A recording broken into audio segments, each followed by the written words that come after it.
solid yellow lane mga ka-network. Simpleng linya, pero pwedeng masave ang ating buhay pag sinunod natin. Tara, pag-aralan natin, mabilis lang to. Bossing, magtatanong lang po sana ako. Chip! Chip! Chip!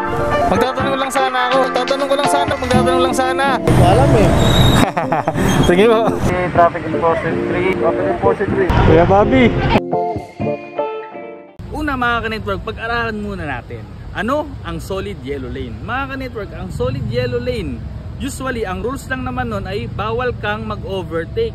So pero pwede kang mag-left turn, U-turn, bawal ka lang mag-overtake kapag ka solid yellow lane mga ka-network. Tara, panoorin natin yung video ito para malaman natin kung paano masisave ng simpleng guhit ang ating buhay.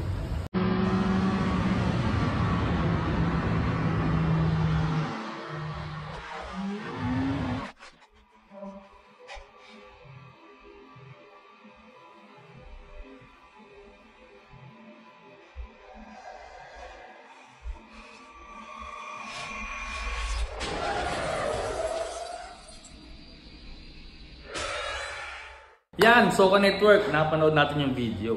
May iwasan sana natin yung ganon na mangyari sa atin kung susunod lang tayo sa yellow line markings mga ka-network. So ulitin ko nga pala ka-network, ang yellow line markings bawal mag-overtake.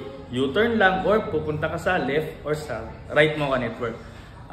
Mga ka-network, meron din tayong rules and regulations tungkol sa yellow line markings na yun. Ayun ay disregarding yellow line markings. Pag nahuli tayo ng mga enforcer, meron yung kaukulang violation. So kung ka-network, kung nahuli ka na sa violation na yun, please comment down below kung magkano yung naging penalty mo. Mga ka-network, kaya natin dinidiscuss o tinatopic para kapag ka nahuli tayo, alam natin. Hindi naman siya maigpit sa ngayon, para lang alam mo. Hanggang dito na lang mga ka-network. Paalam pansamantala. Visor down!